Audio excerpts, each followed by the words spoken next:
Buenos días a todos, agradecemos mucho que nos estén acompañando en esta presentación virtual. Agradecemos mucho también al comité organizador de Academia Journals Chetumal por este congreso que nos permite intercambiar resultados, hallazgos que se tienen de investigaciones y que obviamente también nos permite observar qué se está analizando o investigando en otras latitudes. En esta presentación, el doctor Pedro Edmundo Rivera Gómez y un servidor, Asael Ortiz Lascano, estaremos platicando sobre el envejecimiento demográfico y las transferencias informales en el contexto mexicano. El objetivo que guió este trabajo es el poder analizar cuál es el comportamiento que tienen las personas y específicamente las transferencias informales en las personas envejecidas en el caso mexicano. Específicamente en esta investigación nos interesan las características sociodemográficas que van a marcar esas diferencias entre los adultos mayores que reciben y aquellos que envían transferencias informales. Sabemos que existen distintos tipos de transferencias, aquellas que son las gubernamentales, en este caso nos interesan las informales. También vamos a entender como una persona envejecida, una persona vieja demográficamente, que es un término aceptable. Para evitar cualquier malentendido vamos a estar utilizando el concepto de personas adultas mayores, PAM, que van a ser para este caso aquellas que ya han rebasado los 60 años de edad, de acuerdo a la definición consensada por Naciones Unidas para los países menos adelantados. Entonces, aquellas personas que tengan 60 años o más estarán dentro de la clasificación de personas adultas mayores. El envejecimiento demográfico es un fenómeno relativamente reciente, podríamos mencionarlo.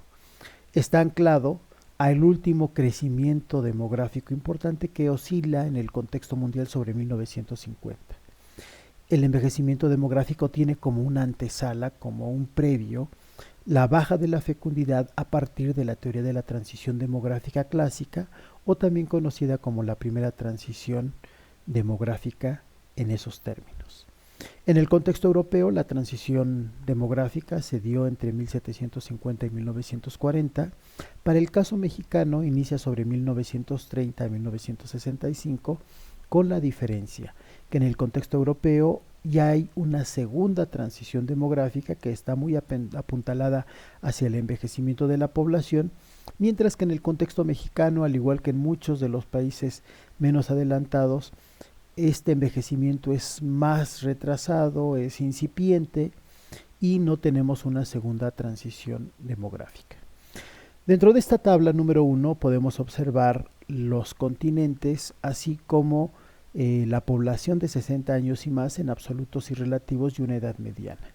Y nos muestra en tres momentos de tiempo, 2015, 2030 y 2050, cómo los porcentajes de población van a estar modificándose y cómo también la edad mediana en esos 3 años que estamos marcando también va a tener fluctuaciones importantes.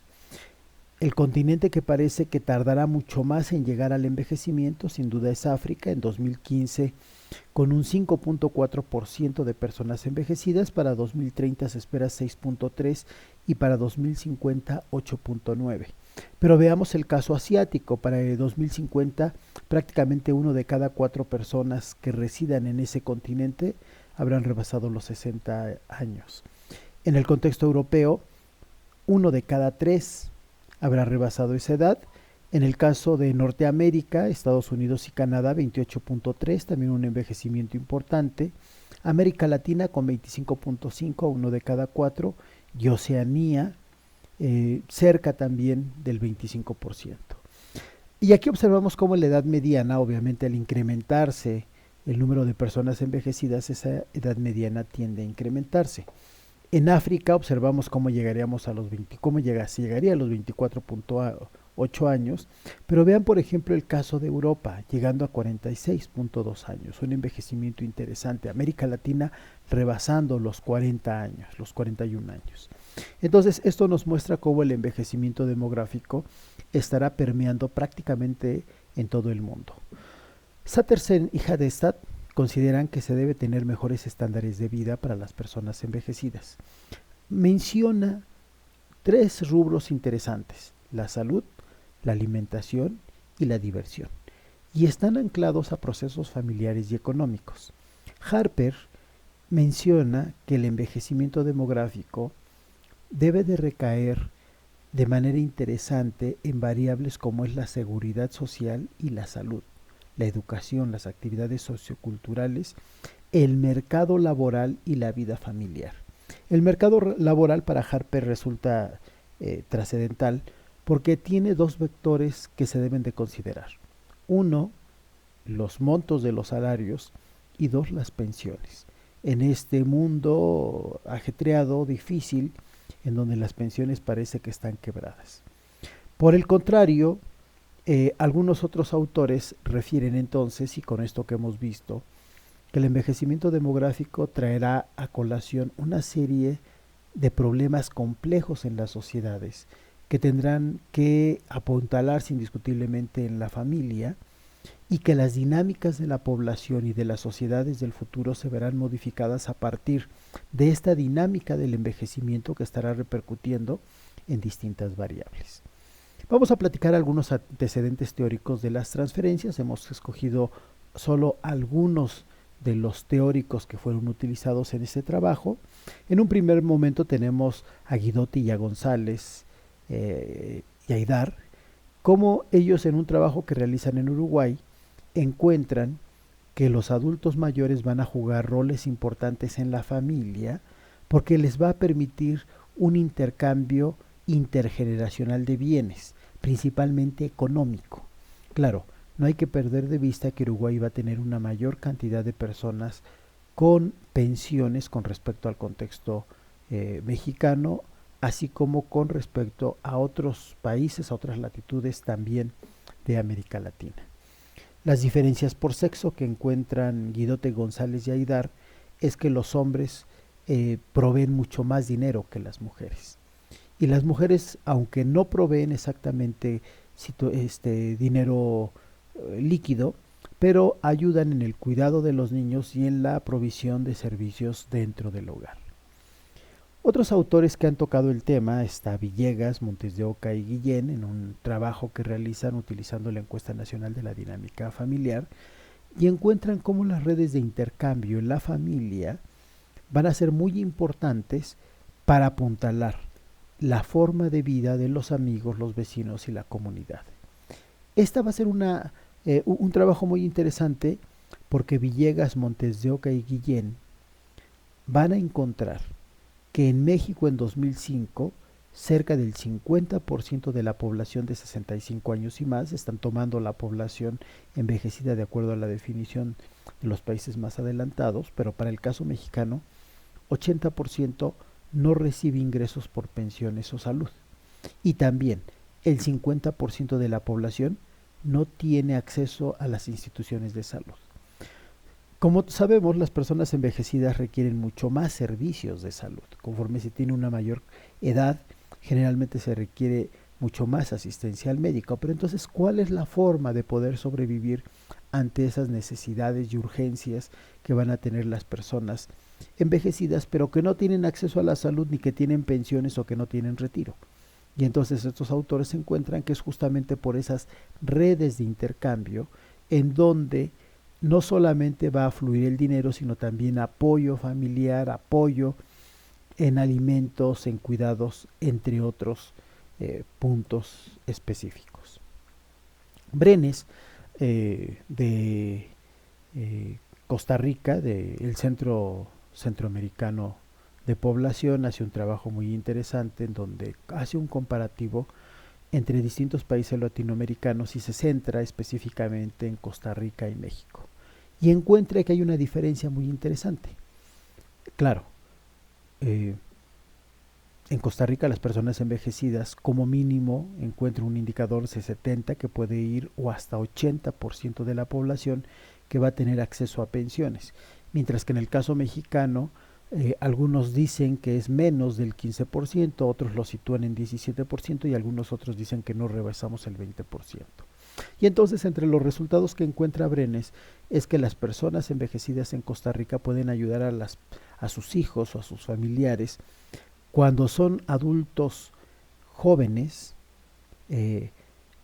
ayudan, les envían dinero E incluso los padres cuando rebasan los 70 u 80 años siguen apoyándolos porque tienen justamente esa posibilidad de salud, pero también tienen esa posibilidad de ingresos económicos como va a ser las pensiones. Entonces es un comparativo muy interesante que nos muestra Brenes con, con esta situación económica. Y al final, entonces, una de las conclusiones que encuentra es que efectivamente la situación económica y de intercambio de bienes económicos va a ser mucho más factible hacerlo en Costa Rica que en el contexto mexicano.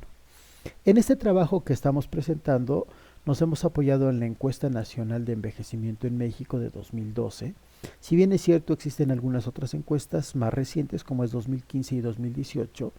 Revisando las corridas estadísticas nos percatábamos que en algunos puntos de edades avanzadas se encontraba hasta 30% de atrición, como lo manejan Orozco Rocha, Wong y Michaels.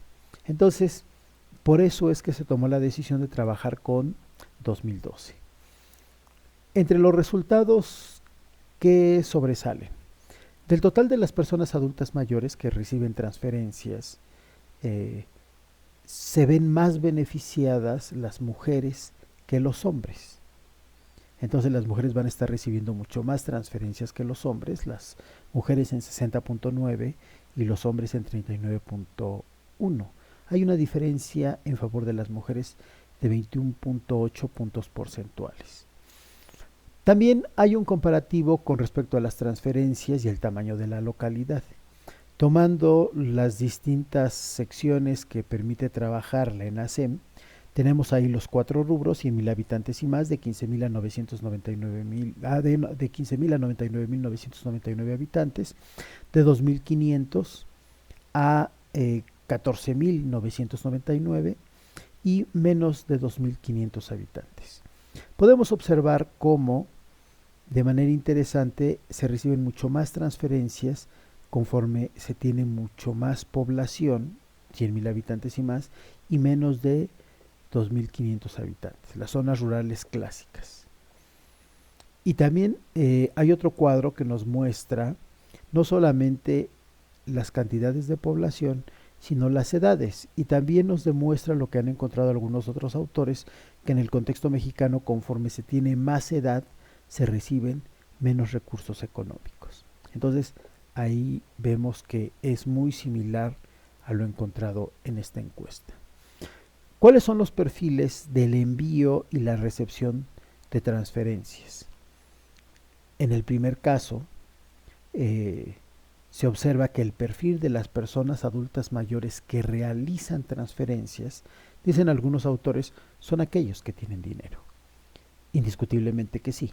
Pero además son hombres menores de 70 años, en promedio tienen 2 hijos, refieren tener una buena situación económica, no reciben transferencias gubernamentales, tienen ahorros y son pensionados. Entonces ese es el perfil de los que están enviando recursos en el contexto mexicano.